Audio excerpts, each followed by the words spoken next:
Hello, class. Um, I am doing my week 6 discussion board questions, and I've chosen 3 questions as per the instructions. So I'm going to start off with question number 1, and it wants us to compare and contrast the Jim Crow laws in the southern U.S. and the South Africa's apartheid laws. And there's similarities because both in both nations, their citizens were grouped together and discriminated against because of their race or what minority groups they belonged in, and also their social class or social status. Um, they both separated and divided people, specifically they divided blacks from whites. Blacks wasn't able to use the same facilities as whites. Kids wasn't able to go to the same schools as other white children. Um, Even sitting on a specific spot on a bus. Um, that's where they both were in common. However, there were differences between the two. The apartheid was more or less like a national legal system. It was almost I guess it was okay to discriminate against them. It was actually a law to discriminate and divide the two groups. Here in the US, the Jim Crow laws wasn't a legal system. It was merely hate groups or just the majority of the people that hated blacks, and it was allowed and accepted to discriminate against blacks or other minority groups and inflict violence on them. Okay, so moving on to question 4 regarding the American Disability Act. Um, the American Disability Act was signed into a law July 26, 1990 by President George W. Bush. And the law prohibits the discrimination and guarantees that people with disabilities have the same opportunity as everyone else to participate in mainstream of American life.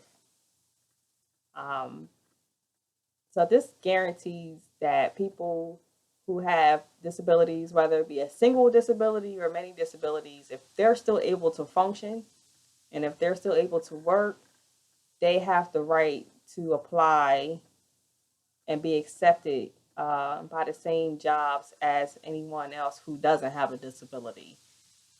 There are many organizations that are involved with this act and help get this act implemented. Um, Mainly the one of the large groups were the Vietnam veterans. Since they're such a large group, they were very instrumental in getting this act passed. And also the National Federation of the Blind.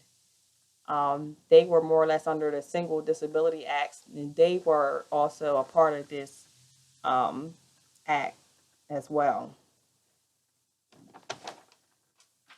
Lastly, I'm going to talk about question 8.